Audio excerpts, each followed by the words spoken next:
Hello everyone, this is day 3 of my ceramic residency in Arita, Japan. I start off the morning with some throwing practice on the wheel. I threw a bowl with the porcelain clay. It's okay, but I'm really more into the practice and getting to know the clay. After some throwing, I decided to have a change and do some painting on bisqueware. So before coming here, I did some drawing on my sketchbook, and I am just using the blue pigment paint that they have and mixing different amount of water to create different shades of blue. They call this the blue pigment underglaze. When I asked them what is in this pigment, and they said that it definitely has cobalt in it, but they don't know the exact recipe of this pigment because they didn't produce it. It is another company that produced this pigment. But I think it would look very nice to have the blue contrast with the pure white porcelain clay in the background. So I'm just doing some practice here. This is going to be my practice plate, and I've also learned that by using pencil to draw my design on the bisqueware, this pigment can stay inside my drawing line so that the watery pigment doesn't go out of the drawing line.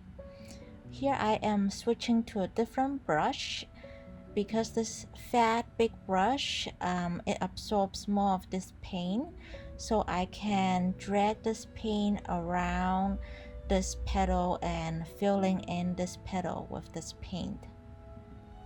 So this flower design is my own design. Some of the examples that they have provided are more Chinese and Japanese inspired designs and patterns, so I plan on trying to draw those as well later on. Here's a more zoomed up so you can see how I drag the paint, and it absorbs very quickly because this is bisqueware and there's a lot of water content in this paint. When I was drawing the outline using the pencil, I was being very careful to make sure that the pencils are connecting to each other so that there's no gap, because if there's any gap in the lines, then the watery paint will go outside of these lines. I'm not sure if you can see here, but I'm using different shades of blue.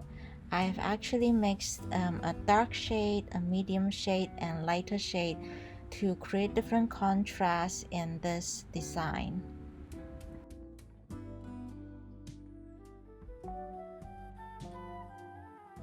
This is another plate I did early on in the day. I have completely dried.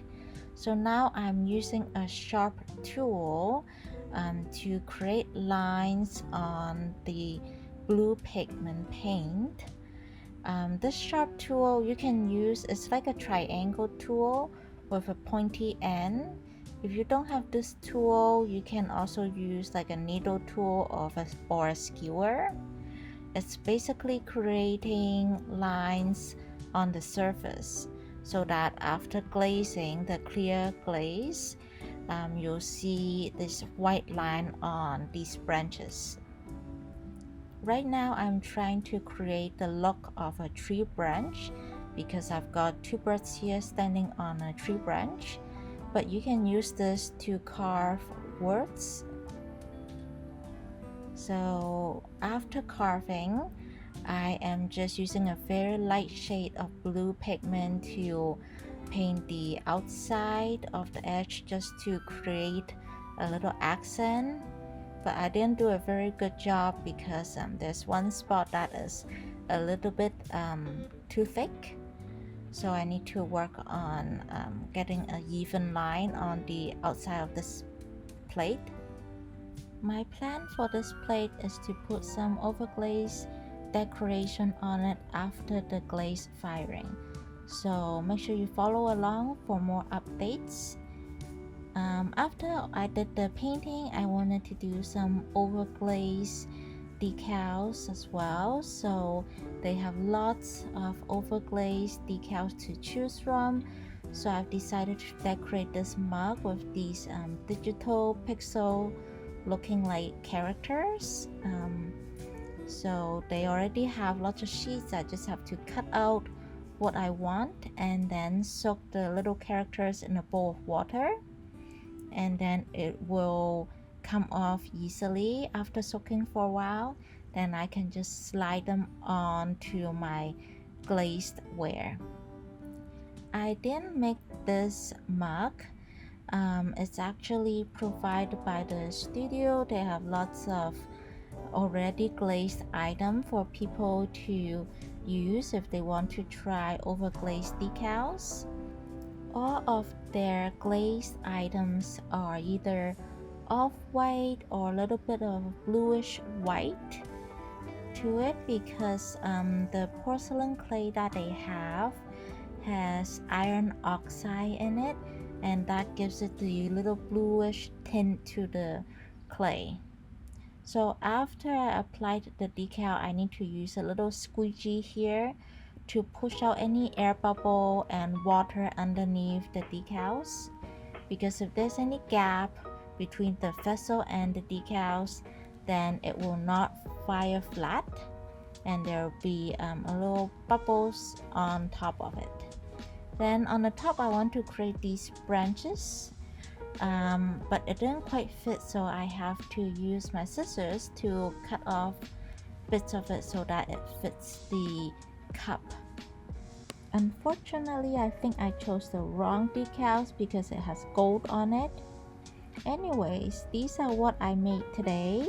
These are all the overglazed decal vessels that I made, and I also did some blue painting as well. So anyways, that's my day 3 of my residency.